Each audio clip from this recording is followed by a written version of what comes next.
नमस्कार। आइए सुनते हैं मुंशी प्रेमचंद्र जी द्वारा रचित कहानी नैराश्य। बाज आदमी अपनी स्त्री से इसलिए नाराज रहते हैं कि उसके लड़कियां ही क्यों होती हैं, लड़के क्यों नहीं होते। जानते हैं कि इनमें स्त्री का दोष नहीं है, या है तो उतना ही जितना मेरा। फिर भी जब देखिए स्त्री से रूठे रहते हैं, उसे अभागिनी कहते हैं और सदैव उसका दिल दुखाया करते हैं। निरुपमा उन्हीं अभागिनी स्त्रियों में थी और घमंडी लाल त्रिपाठी उन्हीं अत्याचारी पुरुषों में। निरुपमा की 3 बेटियां लगातार हुई थी और वह सारे घर की निगाहों से गिर गई थी। सास ससुर की अप्रसन्नता की तो उसे विशेष चिंता न थी। वे पुराने जमाने के लोग थे, जब लड़कियां गर्दन का बोझ और पूर्व जन्मों का पाप समझी जाती थी। हाँ, उसे दुख अपने पति देव की अप्रसन्नता का था, जो पढ़े लिखे आदमी होकर भी उसे जली कटी सुनाते रहते थे। प्यार करना तो दूर रहा, निरुपमा से सीधे मुंह बात तक न करते।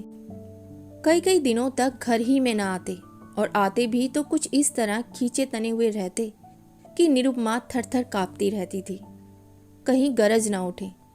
घर में धन का अभाव न था, पर निरुपमा को कभी यह साहस न होता था कि किसी सामान्य वस्तु की इच्छा भी प्रकट कर सके। वह समझती थी, मैं यथार्थ में अभागिन हूँ, नहीं तो क्या भगवान मेरी कोख में लड़कियां नहीं रचते। पति की एक मृदु मुस्कान के लिए, एक मीठी बात के लिए उसका हृदय तड़प कर रह जाता था। यहाँ तक कि वे अपनी लड़कियों को प्यार करते हुए सकुचाती थी कि लोग कहेंगे पीतल की नथ पर इतना गुमान करती है। जब त्रिपाठी जी के घर में आने का समय होता तो किसी न किसी बहाने से वे लड़कियों को उनकी आंखों से दूर कर देती। सबसे बड़ी विपत्ति यह थी कि त्रिपाठी जी ने धमकी दी थी कि अब की कन्या हुई तो घर छोड़कर निकल जाऊंगा, इस नरक में क्षण भर भी ना ठहरूंगा। निरुपमा को वह चिंता और भी खाए जाती। वह मंगल का व्रत रखती, रविवार, निर्जला एकादशी और ना जाने कितने व्रत करती। स्नान पूजा तो नित्य का नियम था, पर किसी अनुष्ठान से मनोकामना ना पूरी होती। नित्य अवहेलना, तिरस्कार, उपेक्षा, अपमान सहते सहते उसका चित्त संसार से विरक्त हो जाता। जहाँ कान एक मीठी बात के लिए, आंखें एक प्रेम दृष्टि के लिए, हृदय एक आलिंगन के लिए तरस कर रह जाए, घर में अपनी कोई बात ना पूछे, वहाँ जीवन से क्यों ना आरुचि हो जाए। एक दिन घोर निराशा की दशा में उसने अपनी बड़ी भावज को एक पत्र लिखा। एक एक अक्षर से आह से वेदना टपक रही थी। भावज ने उत्तर दिया, तुम्हारे भैया जल्द तुम्हें विदा कराने आएंगे। यहाँ आजकल एक सच्चे महात्मा आए हुए हैं, जिनका आशीर्वाद कभी निष्फल नहीं होता। यहाँ कई संतानहीन स्त्रियां उनके आशीर्वाद से पुत्रवती हो गईं। पूर्ण आशा है कि तुम्हें भी उनका आशीर्वाद कल्याणकारी होगा। निरुपमा ने यह पत्र पति को दिखाया। त्रिपाठी जी उदासीन भाव से बोले, सृष्टि रचना महात्माओं के हाथ का काम नहीं, ईश्वर का काम है। निरुपमा, हाँ, लेकिन महात्माओं में भी तो कुछ सिद्धि होती है। घमंडी लाल, हाँ होती है, पर ऐसे महात्माओं के दर्शन दुर्लभ हैं। निरुपमा, मैं तो इस महात्मा के दर्शन करूंगी। घमंडी लाल, चली जाना। निरुपमा, जब बांझनियों के लड़के हुए तो मैं क्या उनसे भी गई गुजरी हूं। घमंडी लाल, कह तो दिया भाई, चली जाना। यह करके भी देख लो, मुझे तो ऐसा मालूम होता है पुत्र का मुख देखना हमारे भाग्य में ही नहीं। कई दिन बाद निरुपमा अपने भाई के साथ मैके गई। 3 पुत्रियां भी साथ थी। भाभी ने उन्हें प्रेम से गले लगाकर कहा, तुम्हारे घर में आदमी बड़े निर्दयी हैं।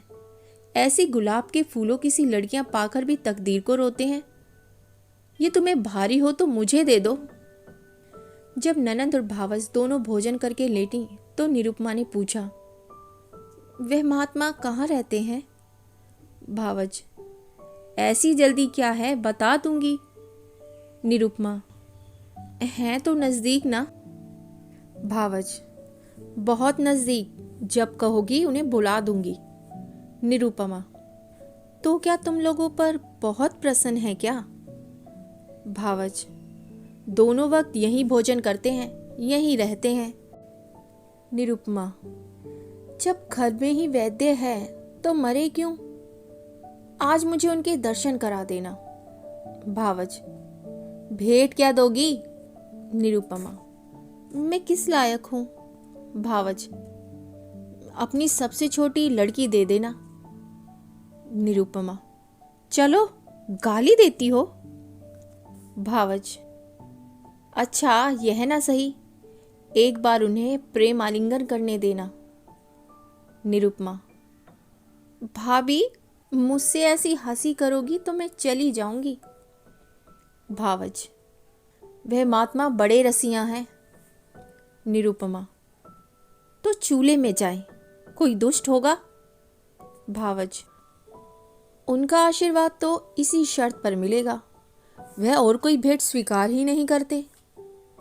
निरुपमा, तुम तो यूं बातें कर रही हो मानो उनकी प्रतिनिधि हो। भावज, हाँ, वह ये सब विषय मेरे ही द्वारा तय किया करते हैं। मैं भेंट लेती हूँ, मैं ही आशीर्वाद देती हूँ, मैं ही उनके हितार्थ भोजन कर लेती हूँ। निरुपमा, तो यह कहो कि तुमने मुझे बुलाने के लिए यह हीला निकाला है। भावज, नहीं, उनके साथ ही तुम्हें कुछ ऐसे गुर बता दूंगी जिससे तुम अपने घर आराम से रहो। इसके बाद दोनों सखियों में कानाफूसी होने लगी। जब भावज चुप हुई तो निरुपमा बोली, और जो फिर कन्या हुई तो? भावज, तो क्या, कुछ दिन तो शांति और सुख से जीवन कटेगा। यह दिन तो कोई लौटा न लेगा। पुत्र हुआ तो कहना ही क्या, पुत्री हुई तो फिर कोई नई युक्ति निकाली जाएगी। तुम्हारे घर के जैसे अक्ल के दुश्मन के साथ ऐसी ही चालें चलने में गुजारा है। निरुपमा, मुझे तो संकोच मालूम होता है। भावज, त्रिपाठी जी को 2-4 दिन में पत्र लिख देना कि महात्मा जी के दर्शन हुए और उन्होंने मुझे वरदान दिया है। ईश्वर ने चाहा तो उसी दिन से तुम्हारी मान प्रतिष्ठा होने लगेगी। घमंडी दौड़े हुए आएंगे और तुम्हारे ऊपर प्राण निछावर करेंगे। कम से कम साल भर तो चैन की बंसी बजाना, इसके बाद देखी जाएगी। निरुपमा, पति से कपट करूं तो पाप ना लगेगा? भावज, ऐसे स्वार्थियों से कपट करना पुण्य है। 3-4 महीने के बाद निरुपमा अपने घर चली आई। घमंडी लाल उसे विदा कराने गए थे। सरहज ने महात्मा जी का रंग और भी चोखा कर दिया। बोली, ऐसा तो किसी को देखा नहीं कि इन महात्मा जी ने वरदान दिया हो और वह पूरा ना हो गया हो। हाँ, जिसका भाग्य ही फूट जाए उसे कोई क्या कर सकता है। घमंडी लाल प्रत्यक्ष तो वरदान और आशीर्वाद की उपेक्षा ही करते रहे। इन बातों पर विश्वास करना आजकल संकोचजनक मालूम होता है, पर उनके दिल पर असर जरूर हुआ। निरुपमा की खातिरदारियां होनी शुरू हुई। जब वह गर्भवती हुई तो सबके दिलों में नई नई आशाएं हिलोरे लेने लगी। सांझ जो उठते गाली और बैठते व्यंग्य से बातें करती थी, अब उसे पान की तरह फेरती। बेटी तुम रहने दो, मैं ही रसोई बना लूंगी, तुम्हारा सिर दुखने लगेगा। कभी निरुपमा कलसे का पानी या कोई चारपाई उठाने लगती तो सांस दौड़ती। बहू रहने दो, मैं आती हूँ, तुम कोई भारी चीज मत उठाया करो। लड़कियों की बात और होती है, उन पर किसी बात का असर नहीं होता। लड़के तो गर्भ ही में मान करने लगते हैं। अब निरुपमा के लिए दूध का उठाना किया गया, जिससे बालक पुष्ट और गोरा हो। घमंडी लाल वस्त्र आभूषणों पर उतारू हो गए। हर महीने एक ना एक नई चीज लाते। निरुपमा का जीवन इतना सुख में कभी ना था। उस समय भी नहीं जब वे नई नवेली दुल्हन थी। महीने गुजरने लगे। निरुपमा को अनुभूत लक्षणों से विदित होने लगा कि यह कन्या ही है, पर वह इस भेद को गुप्त रखती थी। सोचती, सावन की धूप है, इसका क्या भरोसा, जितनी चीज धूप में सुखानी हो सुखा लो, फिर तो घटा छाएगी ही। बात बात पर बिगड़ती। वह कभी इतनी मानशीला ना थी, पर घर में कोई चूं तक ना करता कि कहीं बहू का दिल ना दुखे, नहीं बालक को कष्ट होगा। कभी कभी निरुपमा केवल घरवालों को जलाने के लिए अनुष्ठान कर दी। उसे उन्हें जलाने में मजा आता था। वे सोचती, तुम स्वार्थी को जितना जलाऊं उतना अच्छा। तुम मेरा आदर इसलिए करते हो ना कि मैं बच्चा जनूंगी जो तुम्हारे कुल का नाम चलाएगा। मैं कुछ नहीं हूं, बालक ही सब कुछ है। मेरा अपना कोई महत्व नहीं, जो कुछ है वे बालक के नाते। यह मेरे पति हैं। पहले इन्हें मुझसे कितना प्रेम था, तब इतने संसार लोलुप ना हुए थे। अब इनका प्रेम केवल स्वार्थ का स्वांग है। मैं भी पशु हूं, जिसे दूध के लिए चारा पानी दिया जाता है। खैर, यही सही। इस वक्त तो तुम मेरे काबू में आए हो। जितने गहने बन सके बनवा लूं, इन्हें तो छीन ना लोगे। इस तरह 10 महीने पूरे हो गए।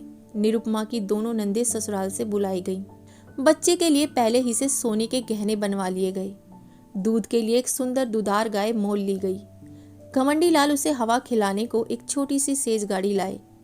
जिस दिन निरुपमा को प्रसव वेदना होने लगी, द्वार पर पंडित जी मुहूर्त देखने के लिए बुलाए गए। एक मीर शिकार बंदूक छोड़ने को बुलाया गया। गाय ने मंगल गान के लिए बटोर ली गई। घर में तिल तिल पर खबर मंगाई जाती थी। क्या हुआ? लेडी डॉक्टर भी बुलाई गई। बाजे वाले हुक्म के इंतजार में बैठे थे। पामर भी अपनी सारंगी लिए जच्चा मान करे नंदलाल सो की तान सुनाने को तैयार बैठा था। सारी तैयारियां, सारी आशाएं, सारा उत्साह, सारा समारोह एक ही शब्द पर अवलंबित था। जो जो देर होती थी, लोगों में उत्सुकता बढ़ती जाती थी। घमंडी लाल अपने मनोभावों को छिपाने के लिए एक समाचार पत्र देख रहे थे। मानो उन्हें लड़का या लड़की दोनों ही बराबर है। मगर उनके बूढ़े पिताजी इतने सावधान ना थे। उनकी बाँछें खिली जाती थी। हंस हंसकर सबसे बात कर रहे थे और पैसों की एक थैली को बार बार उछालते थे। मीर शिकार ने कहा, मालिक से अब के पगड़ी दुपट्टा लूंगा। पिताजी ने खिलकर कहा, अबे कितनी पगड़ियां लेगा? इतनी बेभाव की दूंगा कि सर के बाल गंजे हो जाएंगे।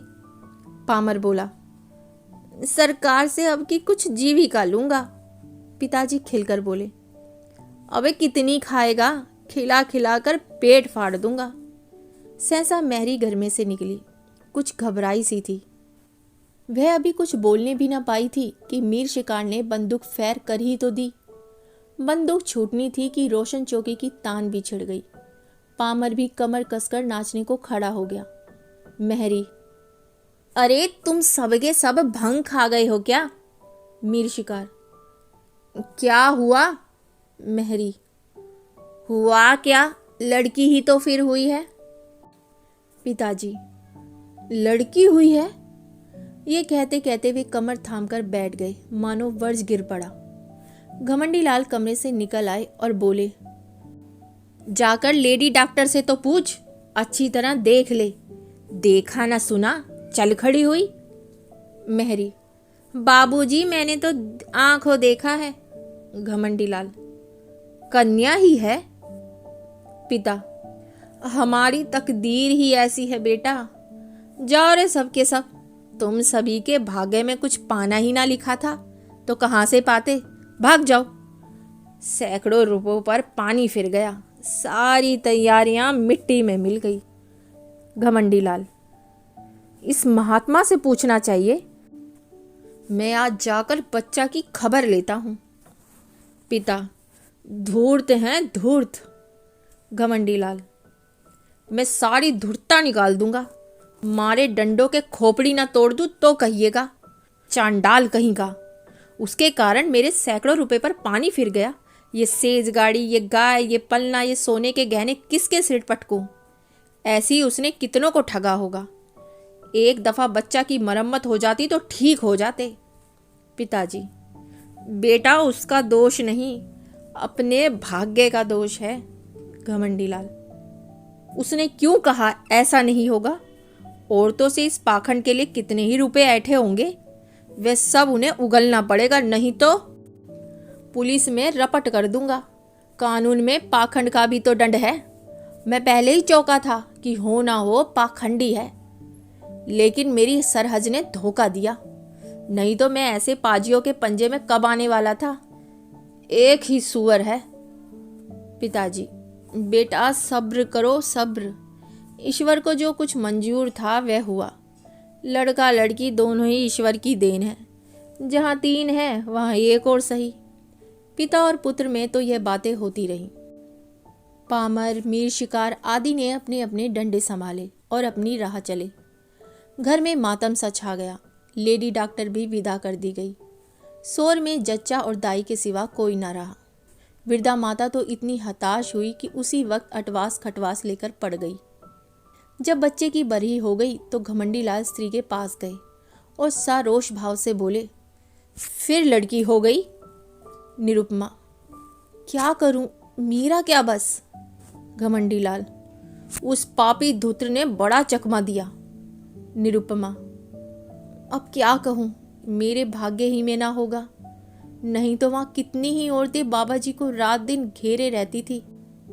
वह किसी से कुछ लेते तो कहती कि धूर्त हैं। कसम ले लो जो मैंने कोड़ी भी उन्हें दी हो। घमंडी लाल, उसने लिया या ना लिया, यहाँ तो दिवाला निकल गया।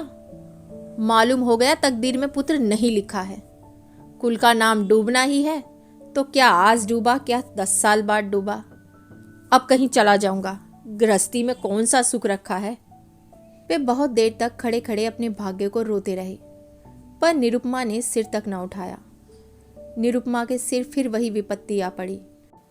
वही अपमान, वही अनादर, वही छींचा लेदर। किसी को चिंता न रहती खाती पीती है या नहीं, अच्छी है या बीमार, दुखी है या सुखी। घमंडी लाल यद्यपि कहीं न गए, पर निरुपमा को ये धमकी प्राय नित्य ही मिलती रहती थी।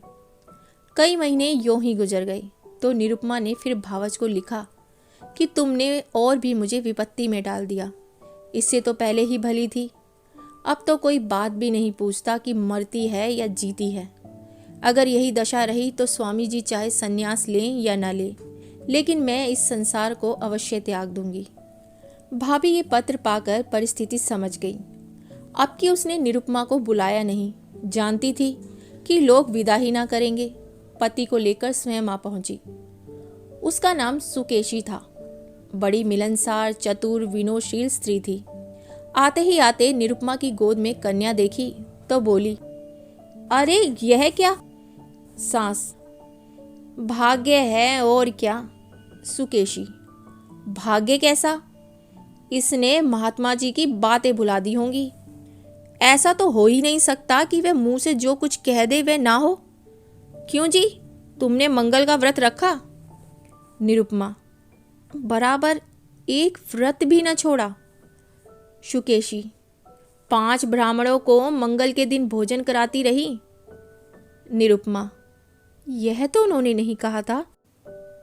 सुकेशी, तुम्हारा सिर, मुझे खूब याद है, मेरे सामने उन्होंने बहुत जोर देकर कहा था।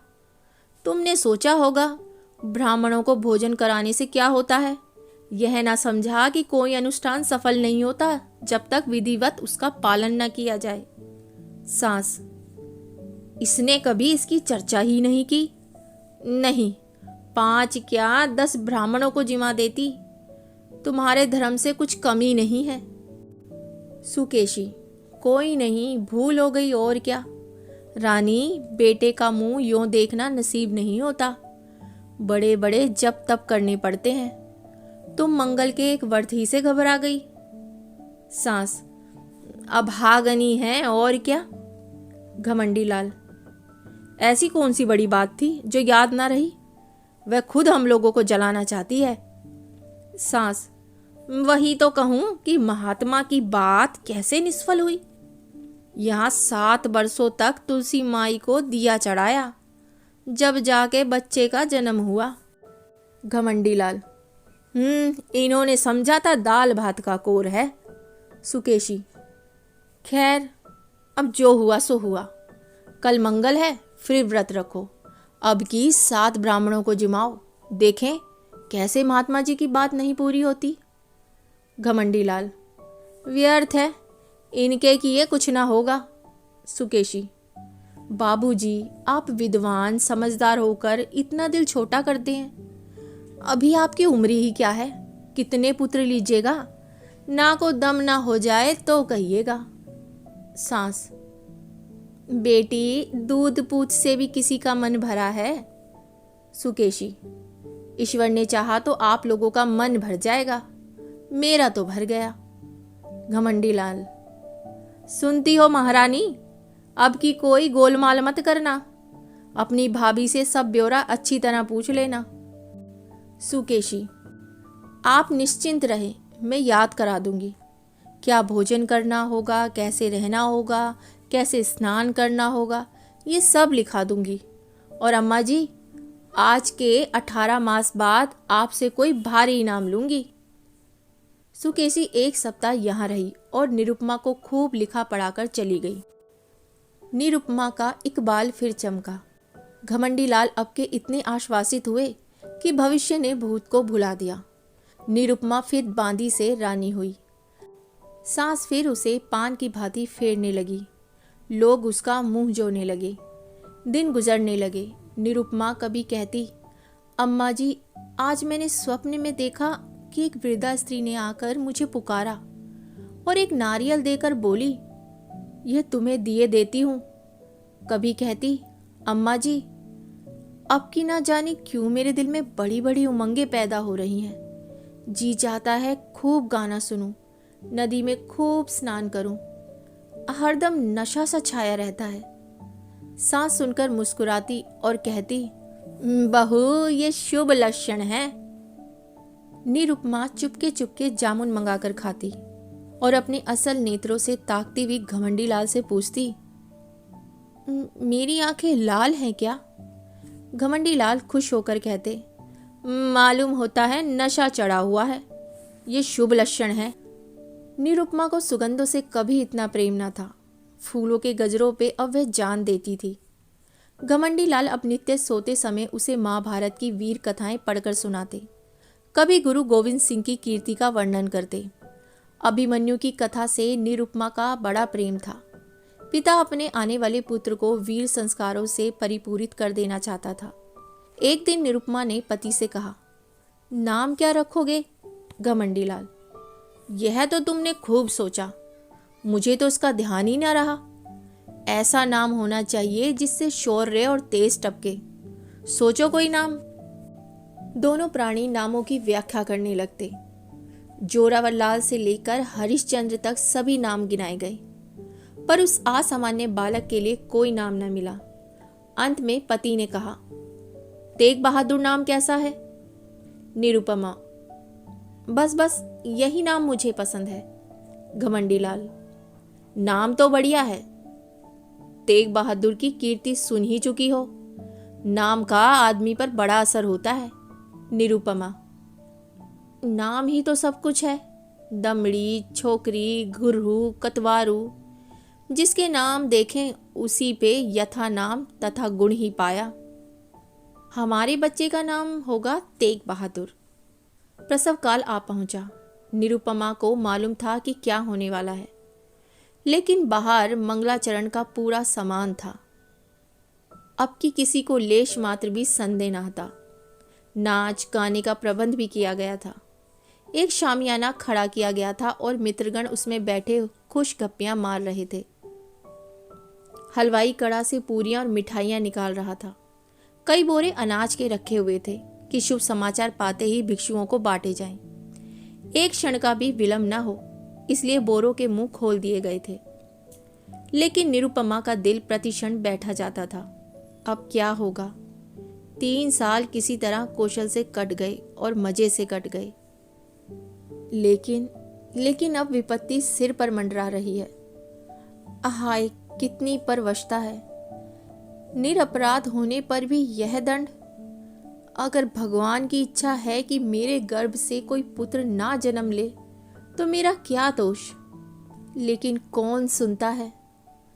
मैं ही अभागिनी हूं, मैं ही त्याज्य हूं, मैं ही कलमुही हूं, इसलिए ना कि परवश हूं। क्या होगा? अभी एक क्षण में ये सारा आनंद उत्सव शोक में डूब जाएगा। मुझ पर बौछारें पड़ने लगेंगी। भीतर से बाहर तक मुझी को कोसेंगे। सास ससुर का भय नहीं, लेकिन स्वामी जी शायद फिर मेरा मुंह ना देखें। शायद निराश होकर घर बार त्याग दें।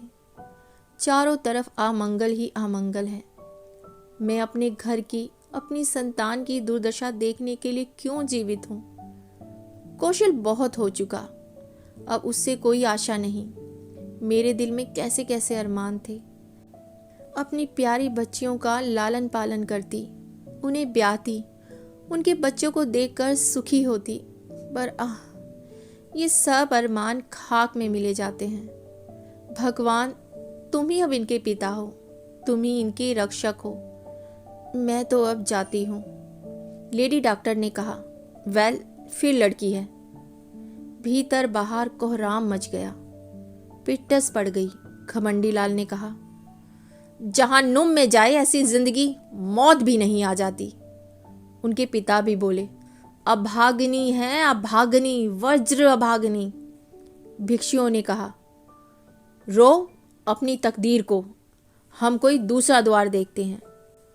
अभी ये शोक उद्गार होने ना पाया था कि लेडी डॉक्टर ने कहा, माँ का हाल अच्छा नहीं है, वह अब नहीं बच सकती, उसका दिल बंद हो गया है। दोस्तों, आपको ये कहानी कैसी लगी कमेंट कर ज़रूर बताइएगा और बहुत जल्द मिलती है एक नई कहानी के साथ। तब तक के लिए अलविदा।